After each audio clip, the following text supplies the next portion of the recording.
Hi, I'll read a few excerpts from the beginning of this long poem, Underworld Lit. 1.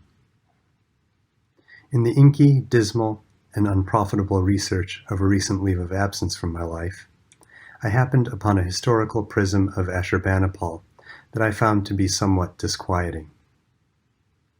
Of an enemy whose remains he'd abused in a manner that does not bear repeating here, this most scholarly of Mesopotamian kings professes, I made him more dead than he was before. Prisms of this sort were often buried in the foundations of government buildings, to be read by gods, but not men. Somewhere in the shifting labyrinth of movable stacks, I could hear a low dial tone humming without end. In Ashurbanipal's library, there is a poem, written on clay, that corrects various commonly held errors regarding the venerable realm of the dead. Contrary to the accounts of Moulian, Madame Blavatsky, and Quasi-Benefo et al., it is not customarily permitted to visit the underworld.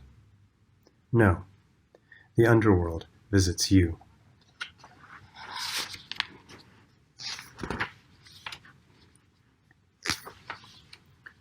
4. Hume 101, Introduction to the Underworld, cross-listed with Divinity and Comp Lit. In this course, students will be ferried across the river of sorrow, subsist on a diet of clay, weigh their hearts against a feather on the infernal balance, and ascend a viewing pagoda in order to gaze upon their homelands until emptied of all emotion. Texts will include the Egyptian Book of the Dead, the Tibetan Book of the Dead, the Mayan Book of the Dead, the Ethiopian Book of the Dead, and Muriel Rukeyser's Book of the Dead.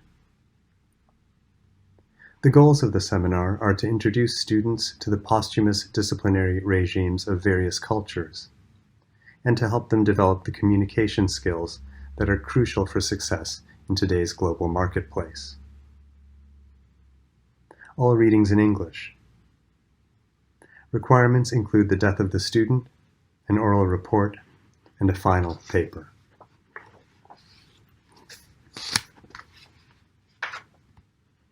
Six.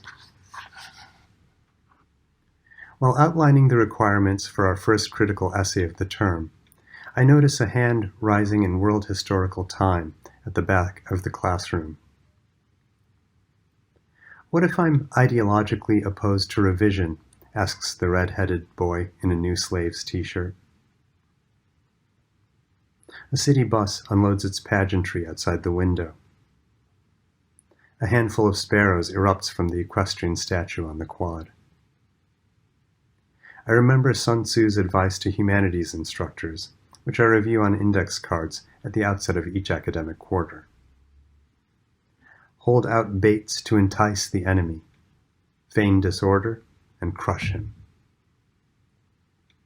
What exactly is your ideology, I ask, stroking my beard. I'm a Zen Naxalite crypto-objectivist, replies my interlocutor. How about you? I have no choice but to improvise. Pro-recycling? Anti-genocide? A voice from beyond my peripheral vision says, "You're nothing but a pseudo-Kantian neoliberal mirage with meta-narcissistic tendencies." No, I'm not. Yes, you are. No, I'm not. Yes, you are.